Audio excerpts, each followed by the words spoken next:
அபார கருணா சிந்தும் ஞானதம் சாந்தரூபிணம் ஸ்ரீ சந்திரசேகரகுரும் பிரணமாமி முதான்வகம். பெரியவாளுக்கு 102 டிகிரி உடம்பு சரியில்லை, ஜுரமாக படுத்துண்டா அப்படின்லாம் பார்த்தோம். முத நாளைக்கு எப்படி இருந்தா, மறுநாளைக்கு காத்தால எழுந்துட்டு எப்பொழுதும் போல யாத்திரையை கிளம்பிட்டா. போகிறதே பக்கத்தில் கொப்பூர் பத்ரக் அப்படின்னு ஒரு ஊர். அந்த ஊரில் ஒரு ரோட் சைடில் ஒரு இடம், அதில் போய் தங்கியிருக்கா.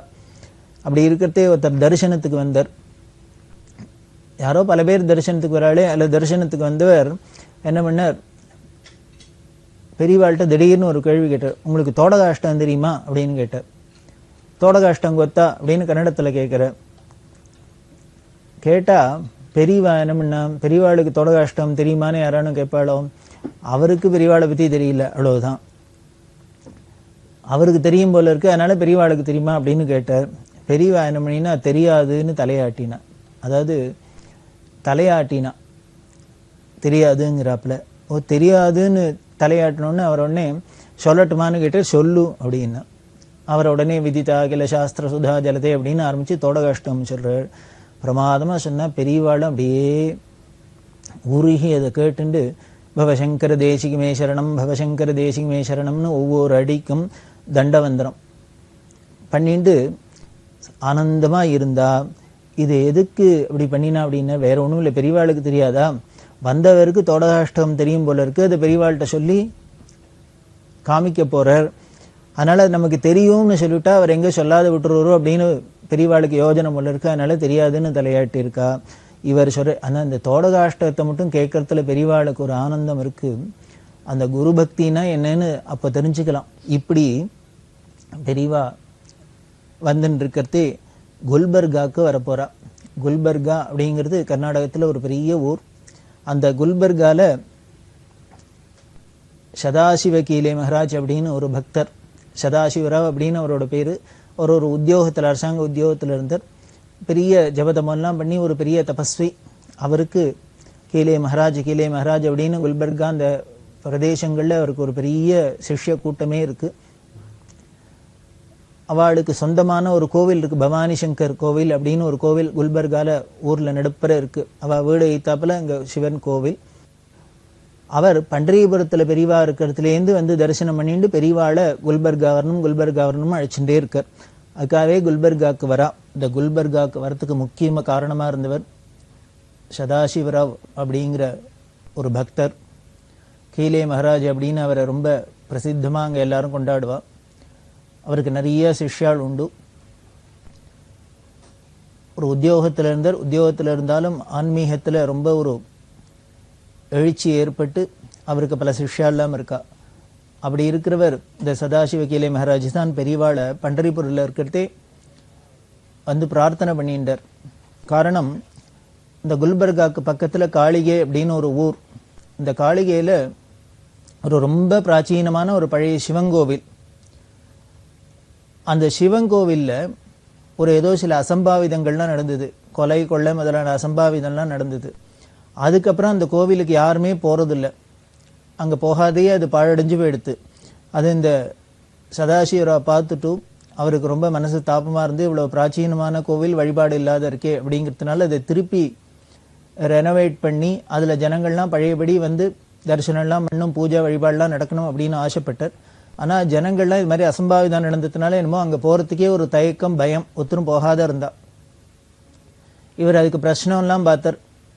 என்ன பண்ணினா பழையபடி இது கோவில் பிரகாசிக்கும், நித்திய பூஜையோட சரியா வரும் அப்படின்னு பார்க்கறதே இந்த பிரச்சனத்தில் சொல்ல, பெரிய ஒரு மகான் ஒருத்தர் வந்தார்னா அவர் வந்து அவரோட பாதம் பட்டா அவர் கையால் அங்கே வந்து ஒரு வழிபாடு ஆரம்பித்து வச்சாலே, அவர் வந்தாலே இங்கே பழையபடி எல்லாம் பிரகாசமாக ஆயிடும் அப்படின்னு சொல்ல, இவர் யாரை போய் கூப்பிட்றது, எந்த மகான், யாரோ மகான் வந்தால் பரவாயில்ல அப்படின்னு தான் இந்த பிரச்சனத்தில் வந்தது. ஆனால் இவரும் பல மகான்கள்லாம் தேடி பார்த்தார். கர்நாடகாவில் உள்ள சில ஆச்சாரியெல்லாம் போய் கூப்பிட்டு பார்த்தார். ஒன்றும் சரியாக வரல, ஒருத்தரும் வரதா இல்லை தெரியல. அப்படி இருக்கிறதே தான் பெரியவா பண்டர்பூரில் இருக்கா அப்படின்னு தெரிஞ்சுட்டு பெரியவாளை பற்றி கேள்விப்பட்டு, அதனால் பெரியவாளோட பிரபாவம் தெரிஞ்சோடனே பெரியவாள்கிட்ட வந்து பிரார்த்தனை பண்ணார், இங்கே வரணும் அப்படின்னு. பெரியவா வரேன் அப்படின்னு ஒத்துண்டா. முதல்ல பெரியவா ஒன்றும் பதில் சொல்லலை. இவர் ஆனால் என்ன பண்ணினார், அங்கேயே ஒரு சத்தியாகிரகம் மாதிரி இருந்துட்டார். பெரியவா வரேன்னு சொல்கிற வரைக்கும் நான் ஊருக்கு போக மாட்டேன் அப்படின்னு சொல்லி பெரியவாள்கிட்ட சம்மதம் வாங்கிட்டார். அதுக்கு மேலே வேறு என்ன பண்ணினார் இந்த சதாசிவராவ் கீலே மகாராஜ் அப்படின்னா, பெரியவா வந்து இந்த காளிகை வந்து காளிகையில் பெரியவா பாதம் படுற வரைக்கும் தான் சாப்பிட்றது இல்லை, உபவாசமாக இருக்கிறது அப்படின்னு ஒரு விரதத்தை வச்சுட்டார். பண்டரிபுரிலேருந்து பெரியவா இந்த குல்பர்கா காளிகை வரத்துக்கு கிட்டத்தட்ட 6 மாதத்துக்கு மேலே ஆச்சு. ஆனால் இந்த 6 மாதமும் இவர் சாப்பிடாத இருந்தார். எப்படி உயிர் வாழ்ந்தார் ஜீவனம் அப்படின்னா, வெறும் பால் மட்டும் சாப்பிட்டுட்டார். வெறும் பாலை சாப்பிட்டு இப்படி ஒரு பிரார்த்தனை தபஸோட இருந்தார். இங்கே சங்கர ஜெயந்தி நடக்க போகிறது. அதுக்கு முன்னால் என்ன பண்ணினா, பெரியவா வந்தோடனே வந்த அன்னைக்கு இந்த சதாசிவ கீலே மகாராஜிட்ட, நீ இனிமேல் நாளையிலேருந்து சாப்பிடலாம், உபவாசம் பூர்த்தி எடுத்து நான் வர வரைக்கும் தான் சாப்பிடாத இருப்பேன்னு சங்கல்பம் பண்ணிட்டு, நான் இப்போ குல்பர்காவுக்கு வந்தாச்சு, இனிமேல் நீ சாப்பிடலாம் அப்படின்னு சொன்னால் அவர் என்ன பண்ணினார், சாப்பிட மாட்டேன் அப்படின்னார். பெரியவாளுக்கு கோவம் வந்துருத்து, ஏன் இன்னும் சாப்பிட மாட்டேங்கிற அப்படின்னு. அவர் சொன்ன, நான் பெரியவா குல்பர்கா வர வரைக்கும்னு பிரார்த்தனை பண்ணிக்கல, பெரியவா குல்பர்கா வந்துட்டா இங்கேருந்து காளிகை வரணும், எனக்கு பெரியவாளை அழைச்சதோட முக்கிய உத்தேசமே பெரியவா பாதம் காளிகையில் படணும் அப்படிங்கிறது தான், காளிகைக்கு வரணுங்கிறது தான். அதனால் காளிகை வர வரைக்கும் நான் இன்னும் உபவாசத்தில் இருப்பேன் அப்படின்னு சொன்னேன். உடனே பெரியவா என்ன பண்ணா, நாளையிலேருந்து நீ சாப்பிடலைன்னா நிச்சயம் நான் இந்த ஊரை விட்டு கிளம்பிடுவேன், நான் ஊரை விட்டு கிளம்பி போகிறது நிச்சயமாயிடும் அப்படின்னு. இது அவருக்கு ரொம்ப ஷாக்காக இருந்தது. அப்புறம் பெரியவாள்கிட்ட கைங்கரியம் என்ற ஏகாம்பரம் அப்படிங்கிற அவர்கிட்ட சொல்லி, பெரியவா கிளம்பிடுவேங்கிறா, இவ்வளவு தூரம் வந்துட்டு காளிகைக்கு வராது, பெரியவா போயிட போகிறா, இங்கே இன்னும் கொஞ்ச நாள் இருக்கணும், சங்கர ஜெயந்தி வருது, சிவராத்திரி வருது, எல்லாம் வருது, அதனால் பெரியவா இங்கேயே இருக்கணும் அப்படின்லாம் பிரார்த்தனை பண்ண. அவர் சொன்ன, நான் இத்தனை நாள் இருந்துட்டேன், 6 மாதத்துக்கு மேலே சாப்பிடாத இருந்துட்டேன், இன்னும் 1 வாரம் 10 நாள் இருக்க போகிறேன், அதனால் என்னோட சங்கல்பம் பூர்த்தியானும், பெரியவா தான் ரட்சிக்கணும், பெரியவாள்கிட்ட நீங்கள் எடுத்து சொல்லுங்க அப்படின்னு சொல்ல. அப்புறம் போய் ஏகாம்பரம் பெரியவாள்கிட்ட சொல்ல, பெரியவா சரி இங்கேயே தங்கலாம் அப்படின்லாம் ஒத்துண்டா. அப்போ தான் சங்கர ஜெயந்தி. இந்த சங்கர ஜெயந்திக்கு விஆர்என்டிலேருந்து வந்திருக்கா இந்த பசங்களுக்கெல்லாம், பரீட்சையில் தேறின பசங்களுக்கெல்லாம் சம்பாவனை பண்ணுறதுக்கு. அப்படி வந்த அந்த பசங்களில் பரீட்சையில் பாஸ் பண்ணி முதல் வகுப்புலலாம் பாஸ் பண்ணுறவாளுக்கு அவளுக்கு ஏற்றாப்புல சம்பாவனை எல்லாம் பண்ணுற வழக்கம். அந்த அழிச்சுன்னு வந்த பசங்களை ரிக்வேதத்தில் வந்த 3 பேரில் ஒருத்தர் சங்கர நாராயணன் அப்படின்னு ஒரு பிரம்மச்சாரி. இவர் யார் அப்படின்னா, இவர் ரிக்வேதத்தில் முதல் வகுப்பை தேர்ந்தார். இவரும் இந்த அக்ஷய திருதி அன்னைக்கு சம்பாவனை வாங்கிக்கிறதுக்காக பெரியவா சந்நிதியில் குல்பர்காவுக்கு வந்திருக்கார்.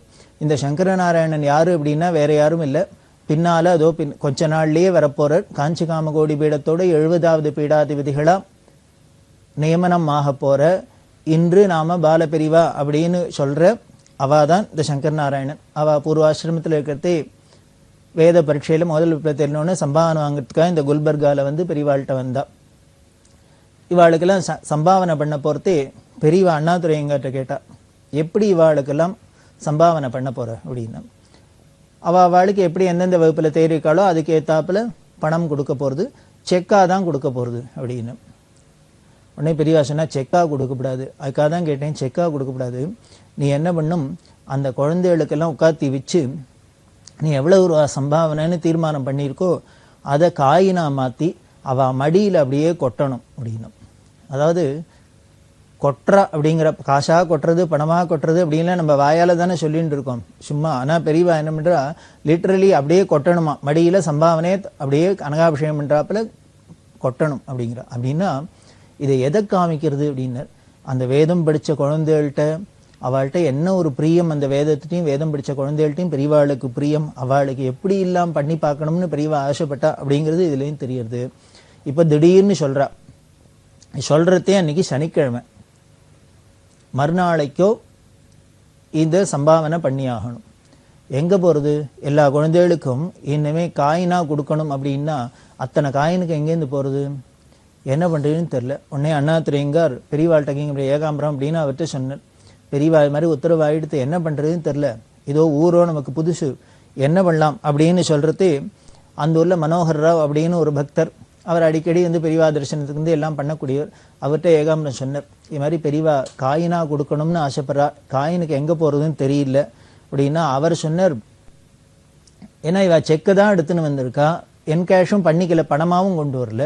அவர் சொன்ன, நான் பணமாக வேணால் கொடுத்துடலாம், 60,000 வரைக்கும் ஏற்பாடு பண்ணலாம், ஆனால் அதில் காயினாக வேணும்னா என்னால் முடியாது, எல்லாம் ரூபா நோட்டாக வேணால் ஏற்பாடு பண்ணித்தரலாம், காயினுக்கு எங்கே போகிறது அப்படின்னு. இப்படி பல இடத்துல யோஜனை பண்ணி கடைசியில் அங்கே ஒரு ஸ்டேட் பேங்க் ஆஃப் இந்தியா, அந்த ஸ்டேட் பேங்க் ஆஃப் இந்தியாவில் போய் அப்ரோச் பண்ணினா, சனிக்கிழமையாக இருக்கிறதுனால அரை நாள் தான் பேங்க் வேறு. அந்த ஸ்டேட் பேங்க்கில் போய் அந்த மேனேஜர்லாம் பேசி இந்த விவரங்கள்லாம் சொன்னால் அவள் சொன்னால் 20,000க்கு காயின் இருக்குது, அதை வேணால் தரலாம், மேக்ஸிமம் எங்களால் முடிஞ்சது 20,000 ரூபாய்க்கு காயின் இருக்கும் கொடுக்குறோம் அப்படின்னு சொன்னால், சரி இதுவானும் கிடச்சிது அப்படின்னு சந்தோஷம். அதையும் வாங்கிட்டு வந்து அந்த 20,000 காயின்லாம் என்ன பண்ணினா மறுநாளைக்கு பெரியவா பெரியவா வந்து உட்காந்துருக்கா சம்பாவனையில் எல்லா குழந்தைகளையும் உட்காத்தி வச்சு அவளுக்கு 8,000 10,000 7,000 5,000 6,000 அப்படின்லாம் சம்பாவனை இருக்கும் இல்லையா. யார் எந்தெந்த குழந்தைகளுக்கு இப்போ சம்பாவனை பண்ணணுமோ அந்த சம்பாவனை பண்ணுற குழந்தைகளுக்கு 8,000 ரூபா அப்படின்னா 8,000 ரூபா காயின் இந்த 20,000லேருந்து எடுக்க வேண்டியது. பெரியவா சொன்னபடி தட்டில் வச்சு அந்த குழந்தைகள் மடியில் கொட்ட வேண்டியது. பெரியவா அதில் என்ன பண்ணினா இப்படி காயினை கொட்டி அவளுக்கு சம்பாவனை பண்ணுறது. இந்த குல்பர்காவில் இருக்கிற ஊர் பிரமுகாலாம் முக்கிய மனுஷாலாம் போய் கூப்பிட்டு வரணும், அவள்லாம் பார்க்கணும். அவள்கிட்ட இந்த விஆர்என்டினா என்ன, வேதரட்சி நிதி ட்ரஸ்ட்னா என்ன, இந்த வேதத்தோட பெருமை, இது இப்போ என்னென்னலாம் நடக்கிறது எல்லா விவரத்தையும் சொல்லணும். எல்லா விவரத்தையும் சொல்லி அவளை அழிச்சுன்னு வந்து இந்த முக்கிய பிரமுகால எதிர்க்கெல்லாம் இது மாதிரி சம்பாவனை பண்ணணும் அப்படின்னு பெரியவா ஆசைப்பட அப்படிதான் ஏற்பாடாகி நடந்தது. இவா என்ன பண்ணுவான்னா இருக்கிறதோ 20,000 காயின் தான், எல்லா குழந்தைகளுக்கும் எப்படி சம்பாவனை பண்ண முடியும். அதனால என்ன பண்ணுறது, முதல்ல சம்பாவனை பண்ணுற குழந்தைகிட்ட மடியில் கொட்டிட வேண்டியது. அப்புறம் அந்த பையன் வாங்கிட்டோன்னே ஏந்தினு இந்துன்னு வருவா இல்லையா, உடனே அந்த காயின்லாம் வாங்கிட்டு உடனே அதுக்கு இவாளுக்கு செக்கை கொடுத்துட வேண்டியது. இப்படி ரொட்டேஷனில் அதை சர்க்குலேட் பண்ணி பெரியவா எதிர்க்க எல்லா குழந்தைகளுக்கும் மடியில் சம்பாவனையை கொட்டி கொட்டி கொட்டி சம்பாவனை பண்ணி இந்த அக்ஷய திருதியை பூர்த்தியாச்சு. பெரியவா பக்தரில் பரம பக்தர் பிரதோஷ மங்கட்ராமின்னு சொல்லக்கூடிய பிரதோஷ மாமா. இந்த பிரதோஷ மாமா என்ன பண்ணினா அவரோட தம்பி முறை வேணும், கடம் வித்வான் விநாயகராம், டிஹெச் விநாயகராம் அப்படின்னு பெரிய கடம் வித்வான். அவருக்கு சங்கீத நாடக அகாடமி அவார்டு கிடைச்சிது. அந்த அவார்டு கிடைச்சோன்னு பிரதோஷ மாமாட்ட வந்து சொன்னார். மாமா சொன்னா இதை உடனே பெரியவாள்கிட்ட போய் சொல்லு, பெரியவா சந்தோஷப்படுவா, பெரியவா பக்தா, அது குடும்பமே எல்லாருமே பெரியவா பக்தா, பெரியவாள்கிட்ட போய் சொல்லு அப்படின்னு. பெரியவாள்கிட்ட போய் சொன்னா பெரியவா கேட்டா இது அவார்டா விருதா அப்படின்னு கேட்டா. இது அவார்டா விருதான்னு கேட்டா விநாயகராமுக்கு புரியல. என்ன அவார்டுக்கும் விருதுக்கும் என்ன வித்தியாசம் அப்படின்னா, அப்புறம் கூட கைங்கரியம் சொன்னார். அவார்டுனாக்க கேஷ் அவார்டு இப்படி எல்லாம் சொல்றாள், இது மாதிரி ஏதானும் பண முடிப்பு கொடுக்கறது இது மாதிரிலாம் பண்ணுவா. விருது அப்படின்னா பட்டம் மாதிரி ஏதானும் கொடுக்கறது, சங்கீத கலாநிதி அது இதுன்னு பட்டம் கொடுத்து கேடயம் கொடுக்கறது, ஷீல்டு கொடுக்கறது, அது மாதிரி. அதுதான் கேட்குறா, இது அவார்டா விருதான்னு கேட்குறா அப்படின்னு. இவர் சொன்னார் அவார்டு தான் அப்படின்னு. அது கேஷ் அவார்டா வேறு எப்படின்னா கேஷ் அவார்டு அப்படின்னு. உடனே பெரியவா கேட்டால் வருஷா வருஷம் இது கொடுப்பாளா கேடு அப்படின்னு. இன்னும் சங்கீத நாடக அகாடமி சாகித்ய நாடக அகாடமி எல்லாம் வருஷா வருஷம் ஒருத்தருக்கே கொடுப்பாளான்னு அவார்டு, ஆயுசில் ஏதோ ஒரு தரம் தான் கிடைக்கும். பெரியவா கேட்குறா வருஷா வருஷம் கொடுப்பாளா கேடு அப்படின்னு. இது எதுக்கு கேட்டா அப்படின்னர், இது பெரியவா வார்த்தையெல்லாம் வீண் போகுமோ.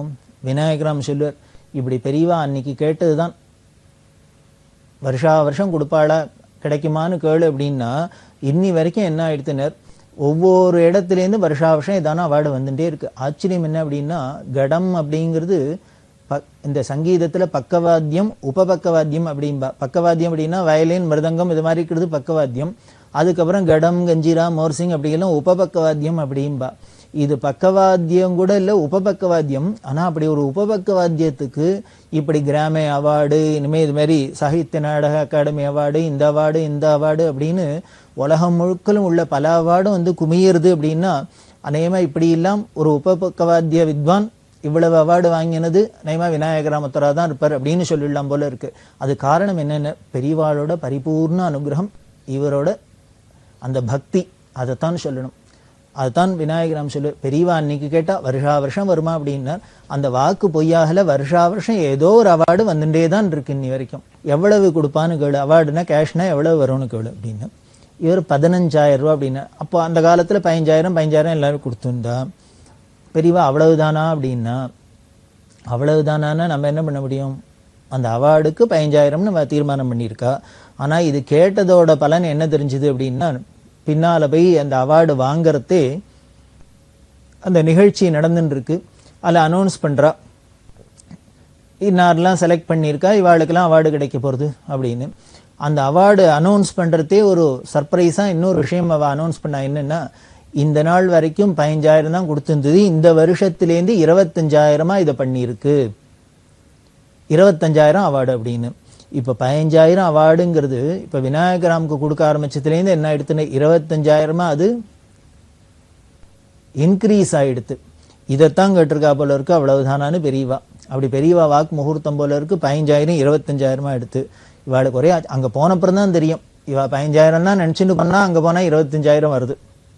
இந்த பரம சந்தோஷம். வாங்கிட்டு வந்தாச்சு. வாங்கிட்டு வந்து திருப்பி பிரதோஷ மாமாட்ட சொன்னா மாமா ரொம்ப சந்தோஷப்பட்டா. தேடா பெரியவா வாக்கு இப்படி பலிச்சுடுத்து பாரு, 25,000 எடுத்து. அப்போ நீ ஒன்று பண்ணு, அந்த நீ எதிர்பார்க்காத 10,000 ரூபா கூட வந்திருக்கு. நீ 15,000 தான் வரும்னு எதிர்பார்த்த 25,000 வந்திருக்கு. அதனால என்ன பண்ண, அந்த 10,000 ரூபா அப்படியே பெரியவாளுக்கு அர்ப்பணம் பண்ணு அப்படின்னு. விநாயகராமாட்டும் அவரோட மனைவி சம்சாரம் சந்திரா அம்மாவாட்டும் இதில் துளி கூட யோஜனையே பண்ண மாட்டா. அதுவும் மாமா சொல்லிட்டா, பிரதோஷ மாமா சொல்லிட்டான்னா உடனே அதை நிறைவேற்றணும். உடனே அவ சொன்னா பரம சந்தோஷமா ஆஹா பண்ணிவிடுறோம் அப்படின்னா. உடனே நீ என்ன பண்ண, இந்த 10,000 ரூபாயை காயினா மாத்தின்னு வந்து நாளைக்கு பெரியவாள் பாதத்தில் அப்படியே அர்ப்பணம் பண்ணு, பாத பூஜையாக அர்ப்பணம் பண்ணு. அன்னைக்கு சங்கர ஜெயந்தி மறுநாள் வரப்போகிறது. சங்கர ஜெயந்தியில் பெரியவாளுக்கு அர்ப்பணம் பண்ணு, பாதத்தில் காயினா கொட்டணும் அப்படின்னா.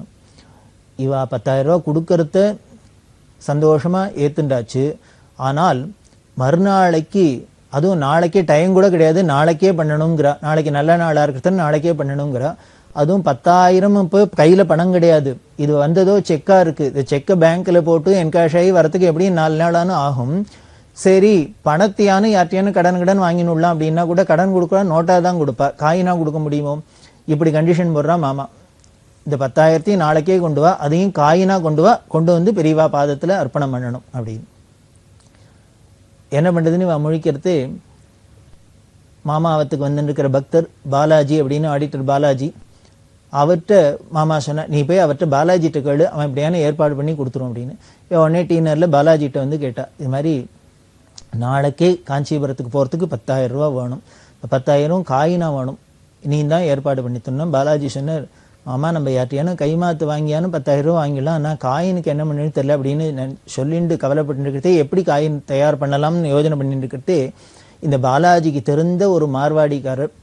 அவர் என்ன பண்ணினார், இது சொல்றதும் இதே சனிக்கிழமை, ஒரு சனிக்கிழமையில தான் இது அத்தனையும் நடந்துருக்கு. மறுநாளைக்கு ஞாயிற்றுக்கிழமை கொண்டு போய் பெரியவா பாதத்தில் போடணும். சனிக்கிழமையும் மத்தியானத்துக்கு மேலே ஆயிடுச்சுன்னா எந்த பேங்கும் கிடையாது. அப்போ இவ சாயந்தரம் பேசிட்டு இருக்கிறதே இந்த பாலாஜிக்கு தெரிஞ்ச ஒரு மார்வாடி, அவர்கிட்ட கேட்டு பார்க்கலாம் அப்படின்னு சொன்னா, அவர் சொன்னார், ஆச்சரியமா இருக்கு, எங்கிட்ட காயினா சேர்ந்துன்னு ஒரு 10,000 ரூபா போல காயின், 1 ரூபா காயின் சேர்ந்து கொடுத்தோம், அதெல்லாம் கொண்டு இன்னைக்கு பேங்க்கில் போடலாம், டெபாசிட் பண்ணிடலாம் அப்படின்னு நினச்சின்னு எடுத்துன்னு போனேன் மூட்டையோட. ஆனால் என்ன ஆகிடுத்து, பேங்க் ஹவர்ஸ் க்ளோஸ் ஆகிடுது. அரை நாளுங்கிறது எனக்கு ஞாபகம் இல்லை, க்ளோஸ் ஆகிடுது. அதனால அதை அப்படியே திருப்பி வீட்டுக்கு எடுத்துன்னு வந்துட்டேன். அந்த 10,000 மூட்டையும் அப்படியே இருக்குது. இனிமேல் மண்டே தான் நான் போட முடியும். அதனால நீ நல்ல வேளை நீ வந்து கேட்குற, அதனால தான் போல இருக்கு, உனக்கு கொடுக்கணுங்கிறதுக்காக தான் போல இருக்கு, பேங்க்கு ஆஃபீஸ் ஹவர்ஸ் க்ளோஸ் ஆனதுக்கு அப்புறம் நான் எடுத்துன்னு போக முடியுமா ஆயிருக்கு. அதனால இதுவே ஈஸ்வர சங்கல்பம் தான், பெரியவா அனுகிரகம். அதனால இந்த 10,000 மூட்டையோடு இருக்கு, நீ எடுத்துன்னு போனேன். அதை அப்படியே ஆட்டோவில் வச்சு நேராக அப்படியே காஞ்சிபுரம் வந்தா.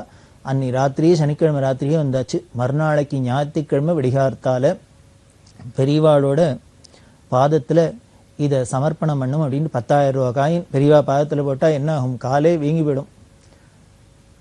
புஷ்பத்தோடு எடுத்து போட சொல்ல பெரியவா என்ன பண்ணினா, சங்கர ஜெயந்தியாக இருக்கிறதுனால பகவத்பாதரோட பாதுகை மடத்தில் இருக்குது, அதுலேயும் கொண்டு ஆச்சாரியாளுக்கு அர்ப்பணம் பண்ணு அப்படின்னு சொல்லி பெரியவா அந்த பாத சமர்ப்பணத்தை அப்படி பண்ண சொன்னா. இதுலேருந்து என்ன தெரியுது அப்படின்னா, நமக்கு மட்டும் ஒரு பக்தி ஸ்ரத்தை இருந்து ஒரு காரியம் இப்படி தான் பண்ணணும் அப்படின்னு நினச்சிட்டு ஆசைப்பட்டோம்னா அந்த ஆசையை பூர்த்தி பண்ணி வைக்கிறது பகவானோட பொறுப்பாக இருக்குது. நிச்சயம் அது நடக்க. இதெல்லாம் தான் மிராக்கள்னு வேணால் சொல்லலாம். நடக்கிறதுக்கே சான்ஸ் இல்லை. ஒன்றும் இல்லை, நமக்கு ஒரு பஸ்ஸில் போகிறோம், எங்கேயானு போகிறோம், ஒரு கடைகண்ணிக்கு போகிறோம், ஏன் 100 ரூபா நோட்டுக்கு, ஒரு 1000 ரூபா நோட்டுக்கு, 500 ரூபா நோட்டுக்கு சில்லறை மாற்றணும் அப்படின்னா அப்போன்னு பார்த்து நம்ம எங்கே போய் கேட்டாலும் சில்லறை கிடைக்க மாட்டேங்கிறது. நம்ம 100 ரூபாய்க்கு, 200 ரூபாய்க்கு, 500 ரூபாய்க்கு, 1000 ரூபாய்க்கு சில்லறை மாற்றுறதுக்கே நமக்கு இவ்வளவு சிரமப்படுறோம். அப்படி இருக்கிற ஒரு உலகத்தில் 10,000 ரூபா வேணும்னா பணமே கையில் இல்லை. முதல்ல 10,000 ரூபா பணமும் வந்து அந்த 10,000 ரூபா பணமாக வந்ததோடு இல்லாத காயினா வேற வந்து, இது எப்படி இல்லை, அந்த லிங்கை கொஞ்சம் பாருங்க, ஆச்சரியமாக இருக்கும். இதுதான் அந்த தெய்வீகமான விஷயங்கள் அப்படிங்கிறதுக்கு ஈஸ்வர அனுகிரகம். அந்த எல்லா ஆமனி பிரசன்ஸ் அப்படின்னு எங்கேயும் அந்த பரபிரம்மம் வியாபிச்சிருக்கு. எல்லா நிகழ்ச்சிகளும் அதோட சங்கல்பப்படி தான் நடக்கிறது அப்படிங்கிறதுக்கு இதெல்லாம் ஒரு சாட்சியா இருக்கும். அந்த மார்வாடி கார்த்தாலேயே கொண்டு போய் கட்டியிருக்க கூடாதோ? அவர்கிட்ட என்ன, அவருக்கு காயின் இருந்ததுன்னா ஏதானா 5000 ரூபாய்க்கு இருந்துக்கலாம், 2000 ரூபாய்க்கு இருந்துக்கலாம், 1000 ரூபாய்க்கு இருந்துக்கலாம், எப்படியோ இருந்திருக்கலாம். அவர்கிட்டையும் கரெக்டாக 10,000 ரூபாய்க்கு தான் இருக்கு. எங்கேயோ காஞ்சிபுரத்தில் பிரதோஷ மாமாஸ்வரா 10,000 ரூபாய் காயின் நாளைக்கே கொண்டு வந்து போடணும்னு, எங்கேயோ டீனரில் ஒரு மார்வாடி 10,000 ரூபாய்க்கு பேங்க்கில் போடுறதுக்கு டைம் ஆகிடுதுன்னு கொண்டு போய் வீட்டில் வச்சுருக்கு, அதை எடுத்துக்கோன்னு சொல்கிறார். அப்படின்னா இது ரொம்ப அமானுஷ்யமான செயலாக தான் தெரியுது. இது அத்தனையும் அந்த கிருபையினால் நடக்கிறது, குரு கிருபையினால் நடக்கிறது அப்படிங்கிறதுலாம் தெரியுது. இது எதுக்கு சொல்கிறேன் அப்படின்னா, அதே போல தான் பெரியவா குல்பர்காவில் உட்கார்ந்துட்டு இந்த வேத வித்துக்களுக்கெல்லாம் அப்படியே மடியில் கொட்டி சம்பாவனை பண்ணணும் அப்படின்னா அதுக்கு காயின் வேணும் அப்படின்னா எங்கேருந்தோ வருது. இப்படி எதுவாக இருந்தாலும் அவ அனுகிரகத்திலே நடக்கிறது. இன்னும் பல நிகழ்ச்சிகள் இது மாதிரி சொல்லலாம்.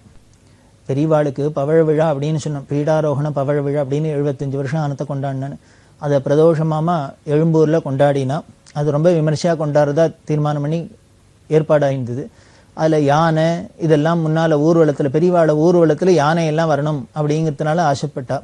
அந்த எக்மோர் அந்த கங்காதீஸ்வரர் வீதியை தான் சுற்றி வரும், அது ரொம்ப பிஸி ஏரியா இருந்ததுனால இந்த சிட்டிக்குள்ளே யானையெல்லாம் அழிச்சுன்னு போகிறது ஊர்வலத்தில் போலீஸ் பர்மிஷன்லாம் வாங்கணும் அப்படின்னு சொல்லியிருந்தா. உடனே இந்த பாலாஜிகிட்ட சொல்ற, போய் ஐஜி யாரேன்னு பார்த்து உயர் அதிகாரியை பார்த்து போலீஸ் பர்மிஷனுக்கு ஏற்பாடு பண்ணி யானையோட வரணும் பெரியவா ஊர்வலத்தில் அப்படின்னா பாலாஜி சொன்னார், அவளை நம்ம இன்ட்ரடக்ஷன் இல்லாத ஒருத்தர் யாரும் இன்ட்ரடியூஸ் பண்ணிவிட்டா ஒரு பெரிய போலீஸ் ஆஃபீஸர்ஸில் நாமளாவே நேர கதவை தட்டின்னு உள்ளே போக முடியுமா? அவளை எப்படி யாரும் இன்ட்ரடியூஸ் பண்ணி விடுவா, எப்படி நம்ம போய் அப்ரோச் பண்ணுறது அப்படின்னு யோஜனை பண்ணிகிட்டே இருக்கிறதே வாசலில் யாரோ ஒருத்தர் வந்து வேதபுருஷாஷ்டின்னு அவர் உட்கார்ந்துன்னு இருக்கார். அவர்கிட்ட கேட்குறேன், இங்கே ஏதோ பெரியவாளுக்கு விழாலாம் நடக்க போகிறதாமே, அந்த நோட்டீஸ் இருந்தால் கொடுங்கோ அப்படின்னு. உள்ளுக்குள்ளே உட்கார்ந்த இதை காதில் வாங்கின மாமா சொல்றா, நோட்டீஸ்னு சொல்ல சொல்லாத பத்திரிகைன்னு சொல்ல சொல்லு. அதாவது பெரியவாளுக்கு பண்ணுறதுன்னா ஈஸ்வரனுக்கு பண்ணுறது, கல்யாணத்தை கல்யாண பத்திரிகையம்பமா கல்யாண நோட்டீஸ்ம்பமா, இந்த வார்த்தையிலே அழகு இருக்கும் இல்லையோ, அது மாதிரி மாமா அங்கேருந்து கரெக்ட் பண்ணுறா, பெரியவாளோட உற்சவம் அதனால் பத்திரிகைன்னு சொல்ல சொல்லு அப்படின்னு. பத்திரிகை அப்படின்னு சொன்னால் அவர் பத்திரிகை கொடுங்கன்னு வாங்கினார். யாருக்கு கேட்குறா வந்து பார்த்தா போலீஸ் ஐஜி அவரை வாசலில் நிற்கிறார், அவரே வாசலில் நிற்கிறார். இதை பார்த்தோன்னே பாலாஜி, மாமா இவரை தான் பார்க்கணும்னு வச்சுருந்தேன், இவர் தான் ஐஜி நிற்கிறார் அப்படின்னு. இதை பார்த்தோன்னே எல்லாருக்கும் ஆச்சரியமாயிடுது. இப்படி யானைக்கு ஊர்வலத்தில் யானை வரணும் பெரியவாளுக்கு அப்படின்னா அதுக்கு போய் போலீஸ் கமிஷனர் அவள் ஆஃபீஸில் போய் அவளை உயர் அதிகாரியை பார்க்கணும் அப்படின்னு சொல்லிட்டு இருக்கிறதே, எப்படி போய் அவளை பார்க்குறது அப்ரோச் பண்ணுறதுன்னு சொல்லிகிட்டே இருக்கிறதே அவள் வீட்டு வாசலில் நிற்கிறா. அப்படின்னா எங்கேயான நடக்குமா, யாருக்கானும் நடக்குமா? பெரியவாளுக்கு தான் நடக்கும், பெரியவா பக்தாளுக்கு தான் இப்படி எல்லாம் நடக்கும். அப்படி ஒரு பக்தி நமக்கு வரணும். அது மாதிரி பக்தி வந்துடுத்துனா நாமளும் எதை நினைச்சாலும், தார்மீகமாக எதை நினைச்சாலும், எது நல்லதாக இருந்தாலும் அது உடனேயே தக்ஷணம் குதிக்கிறது. காமதேனு கல்பக விருட்சம் அப்படின்லாம் நாம் குருவை சொல்கிறோம். அப்படின்னா எதுக்காக சொல்கிறோம் அப்படின்னா இதெல்லாம் பாருங்களேன், இதுதான் காமதேனு கல்பவருஷம். நினைச்ச மாத்திரத்திலேயே தட்சணமே பூர்த்தி ஆயிடும், அந்த ஆசைகள்லாம் நிறைவேற்றுவோம். அப்படிதான் பெரியவாளோட அனுகிரகம் தொடர்ந்து நமக்கு பெருகின்றே இருக்கு. நாமும் தொடர்ந்து அதை பார்க்கலாம்.